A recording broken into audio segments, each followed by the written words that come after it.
Hello, and welcome to this introduction to the Montessori method.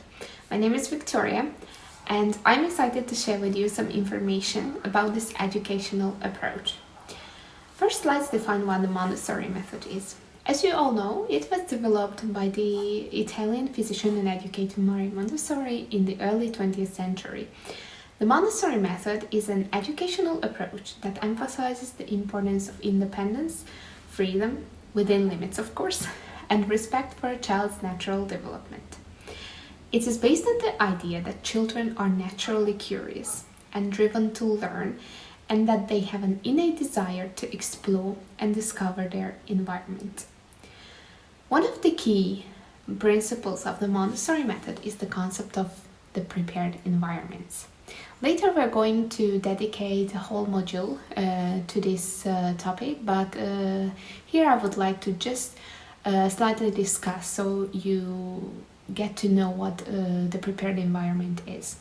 So it allows children to explore and learn at their own pace. This might include materials that are specifically designed for hands-on learning, as well as a variety of activities that allow children to engage with their environment in different ways.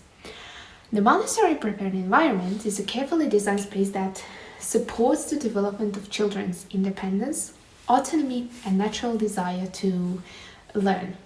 The goal of this environment is to provide children with the opportunity to engage with activities that allow them to explore, discover, and learn at their own pace. Here are 4 examples that I will give you. How can you imagine this prepared environment, which is designed to support children's learning and development? First of all, materials are carefully selected and arranged. They are selected based on their ability to engage children's interests and support their development. The materials are then arranged in a logical way so children can easily find and access what they need. Another key aspect is that children have freedom within limits, which means that children are given the freedom to choose their own work, and they can work at their own pace. But however, it is balanced with boundaries and expectations so that children respect the rights of others and the rules of the classroom. So it's not just whole freedom given to children.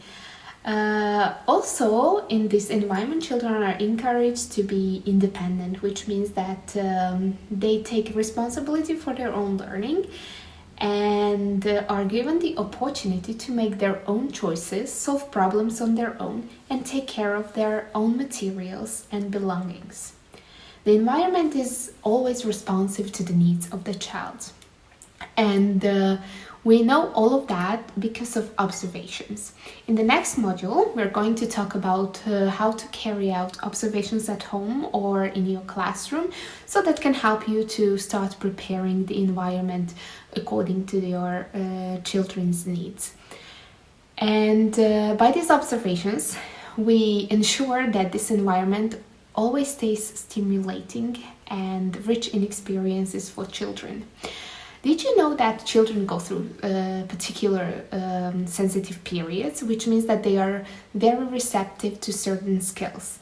And this intense interest and strong drive to learn and explore is important to discover and to see, so they can fulfill these potentials. For example, children have a sensitive period for language when they are highly receptive for learning new words and sounds, and they have a natural desire to communicate and express themselves. Or there is another sensitive period for order, for example, that from 0 to 6, children go through a sensitive period for order, and they are drawn to systems, patterns, routines, and they have a stronger desire to understand how things work and fit together. For example, you have a baby at home or you have a small child. It is very important that you keep their daily routine so they know what to expect and what is going to happen, which will give them some kind of security. And with the combination of the prepared environment where they can see the expectations and they have this daily routine, you will see that they will blossom. And during these sensitive periods, children especially are receptive to learning and they can make a rapid progress. And Montessori believed that it was important for educators and caregivers also to recognize, to support these sensitive periods so they can fully engage with it and benefit from learning opportunities that are available to them. Another very important aspect developed by Maria Montessori is the absorbent mind, which says that young children are absorbing information from their environment. She believed that during the first 6 years of life, children have a unique ability to absorb knowledge and skills effortlessly and unconsciously, much like a sponge absorbs water. This period is known as the sensitive period for learning, during which children are particularly receptive to new experiences and capable of making.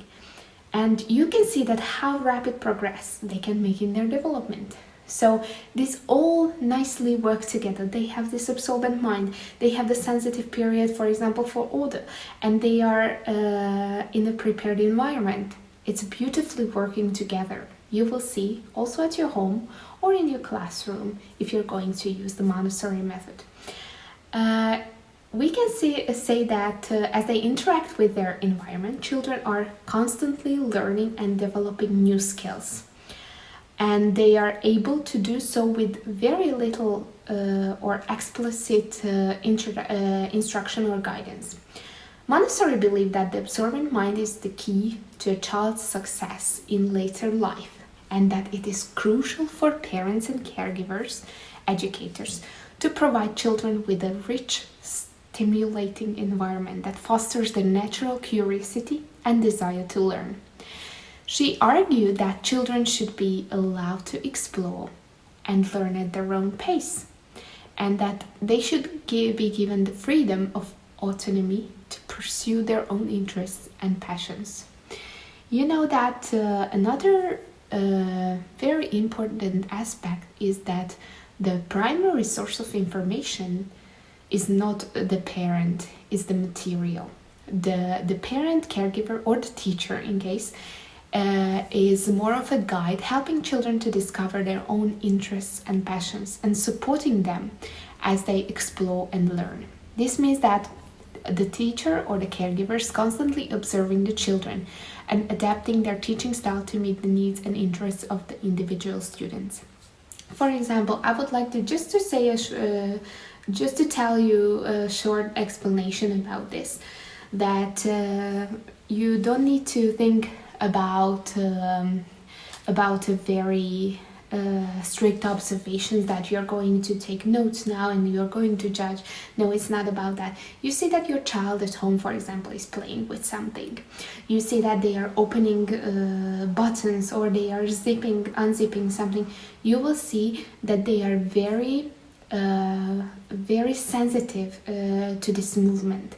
So you will provide activities like that in your home, so they can explore and they can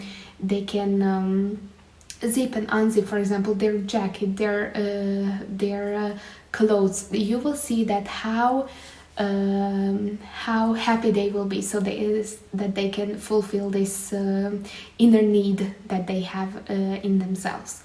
I hope that this brief introduction to the Montessori method has given you a better understanding of this educational approach, and I will see you in the next module where we are going to discuss the importance of the prepared environment more in details, and giving you some examples. How can you create this environment at home or in your classroom? How can you implement these principles in the environment you live in?